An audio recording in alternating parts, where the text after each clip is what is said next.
লিঙ্গের শীতলতা হয়ে যায় চলতে ফিরতে আমাদের অনেকগুলো ভুলের কারণে। আমি আজকে 3টা ব্যায়ামের কথা বলবো, 3টা খাবারের কথা বলবো, 3টা টিপস দেবো, একটা দোয়া বলবো, যার মাধ্যমে লিঙ্গের শীতলতা, লিঙ্গটা পুরুষ লিঙ্গ, পুরুষের সম্মান, পুরুষের ভালোবাসা, একটা নারী যেটা চাই সেটা আপনি ঠিক থাকবে। প্রথম যে ব্যায়ামটা আপনাকে করতে হবে, 1 নম্বর ব্যায়াম, লিঙ্গটা যদি শীতল না করতে চান, দুর্বল যদি না করতে চান, কেগেল এক্সারসাইজ মিনিমাম 5 মিনিট, যদি আল্লাহ আপনার হাতে সময় দিয়ে থাকে আধা ঘন্টা 1 ঘন্টা করে করবেন, আপনার সারা জীবন লিঙ্গ শক্ত হয়ে থাকবে, আপনি না চাইলেও শক্ত হয়ে থাকবে। এটা আপনি পরীক্ষিতভাবে আপনি আমার কথার সাথে মিলাই দেবেন বাস্তবে। 2 নম্বর দৌড়াদৌড়ি, দৌড়ের উপর কোনো ব্যায়াম নাই, যদি দৌড়াইতে যদি পারেন ভালো, না পারলে ট্রেডমিলে বাসায় দৌড়াবেন, যদি তাও না পারেন আপনি ওঠ বস করবেন, উঠবেন বসবেন, উঠবেন বসবেন।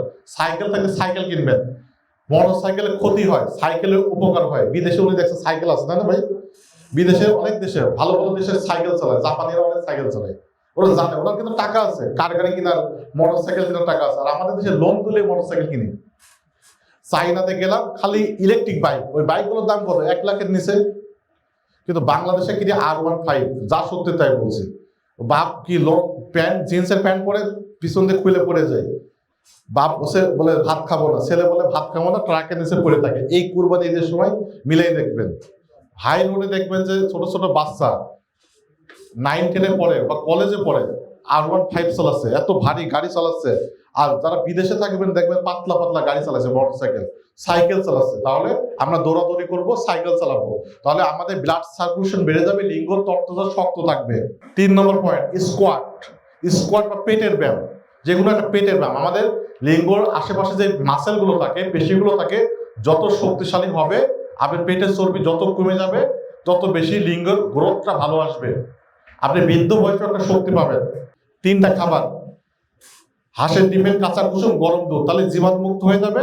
আর গরুর দুধ খেলে, এটা খেলে টেস্টোস্টেরন বুস্টিং হবে, সকাল বিকাল আপনার লিঙ্গ শক্ত থাকবে।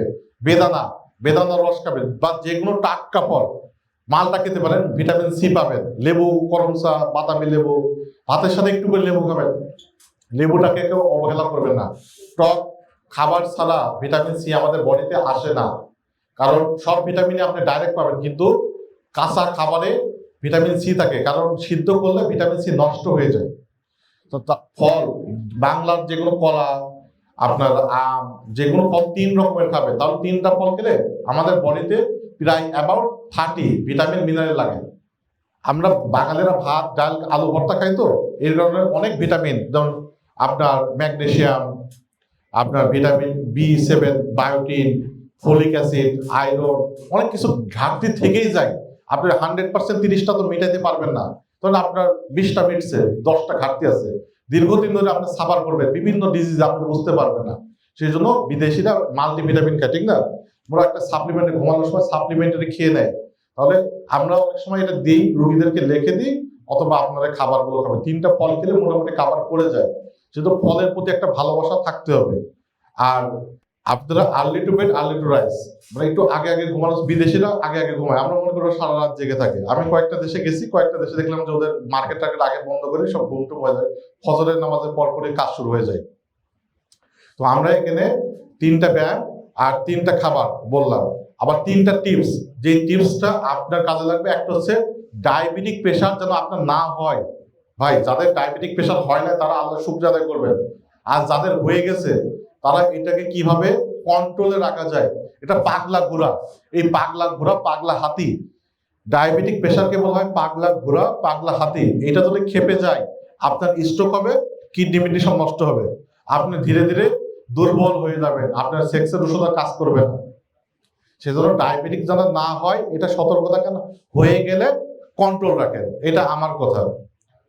2 নম্বর যে টিপসটা আপনি মারবেন, যে আপনার যদি অবিবাহিত হন, নেককার একটা স্ত্রী বিয়ে করেন, তার লিঙ্গ এমনি শক্ত থাকবে। আর যদি বদমেজাজি বউ থাকে, বদমেজাজি বউকে একটু শান্ত শিষ্ট করার জন্য শাশুড়ি আর বউকে তালিম করবেন, শয়তান পালাই যাবে। 3 নম্বর হচ্ছে আপনি যে পরামর্শগুলো শুনলেন, জানলেন, মানার চেষ্টা করবেন। শয়তান আমাদেরকে বলে না শুধু নামাজ পড়তে বাধা দেয়, এটা না, যে কোনো ভালো কাজ করতে হিন্দুদেরকেও বাধা দেয়। ভালো কাজে শয়তান চায় না, শুধু নামাজ পড়াটা আপনি বাধা দিচ্ছে এমনটা না। সেজন্য ডক্টররা যে পরামর্শগুলো দিচ্ছে, আমরা যেগুলো দিচ্ছি, এটা শোনার চেষ্টা করবেন। আপনাকে যে বইগুলো দেব, বইগুলো পড়বেন। আমরা একটা দোয়া করব, যে দোয়াটা আল্লাহ তাআলা আমাদেরকে সমস্ত ঝামেলা থেকে বাঁচায় দিবে। সব থেকে উত্তম দোয়া ইস্তেগফার। নাম শুনছেন ইস্তেগফার? আল্লাহ আস্তাগফিরুল্লাহ, এরকম অনেকগুলো দোয়া আছে, হ্যাঁ? না পারলে আস্তাগফিরুল্লাহ, আল্লাহর কাছে আমি ক্ষমা চাচ্ছি। নবী রাসূলগণ ইস্তেগফারের আমল করছে, কারণ প্রত্যেকটা মানব জাতি, প্রত্যেকটা মানুষ, আদম সন্তান গুনাহের মধ্যে লিপ্ত, ইচ্ছায় বা অনিচ্ছায়। কোন গুনাহগার বান্দাকে দেখে, আপনি আলেম হন বা জালেম হন, কোন গুনাহগার বান্দাকে দেখে হাসবেন না। কারোর অবস্থা খারাপ দেখে দাঁত বের করে হাসবেন না। ওনার প্রয়োজন, আপনার চোখের পানি না বেরোলো অভিনয় করেন, চোখের পানি পড়ে নাই অভিনয় করেন। এই ভাইয়ের গুনার কারণে যদি আমি একে হাসি, এর তাচ্ছিল্য করে, ওই গুণাটা আমার ভাগে চলে আসবে। একদিন আমি ওর মতো গুনাহ করব। সেই জন্য সবসময় ভয়ে থাকা, নিজের কৃতকর্মের জন্য অনুতপ্ত থাকা। জান্নাতে যখন যাবেন তখন হাসেন, তার আগে তো সার্টিফিকেট আপনি পান নাই।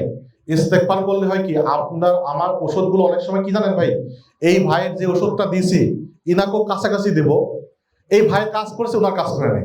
কি আশ্চর্য, আল্লাহর হুকুম নাই। তাহলে অনেক রুগী বলবে যে ভাই স্যার আপনার ভিডিও দেখে তো আমি খাইতাম মহা সুখী, আমার বন্ধু তো চিকিৎসা আছে, বন্ধুর কাজ করে না, বা বন্ধুর কাজ করে তো ওর কাজ করে না, এমন ইতিহাস কিন্তু আমাদের আছে। সেজন্য ডাক্তার একটা উসিলা, ফলাফল উপর আল্লাহ। সেজন্য ভাই, অসুখ বিসুখের ক্ষেত্রে ওষুধ খাইছেন মানে আপনি মানে বাদশা হয়ে গেছেন এমন না। আপনি এমন রুগী আছে ওষুধ ছাড়া ভালো আছে না? কোনো ওষুধই খাই নেই, দাদারা ওষুধ ছাড়া চলছে না।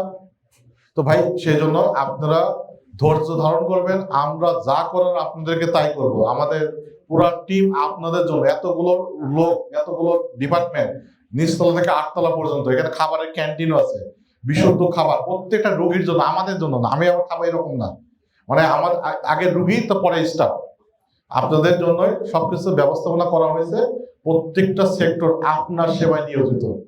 মানে আপনি আমাদের ভাই, এখানে আসেন অতিথি হিসাবে, আপনার সেবা করব। আর এইটাকে কোয়ালিটি মেনটেন করতে, অডিট করতে হবে। আজকে দিলাম আর পরে খোঁজ নেই, আপনারও খোঁজ নেই, আমারও খোঁজ নেই। কবিরাজদের মতো, কবিরাজ দেখেন এক হাটে বসে আর এক হাটে বসে, আজকে পাওয়া যায় না, গ্যারান্টি দেয়। আমাদের কোনো গ্যারান্টি নাই। আমরা সবাই চেষ্টা করব, প্রত্যেকটা পেশেন্টের, প্রত্যেকটা ভাইয়ের মুখে হাসি ফোটানোর জন্য চেষ্টা করব।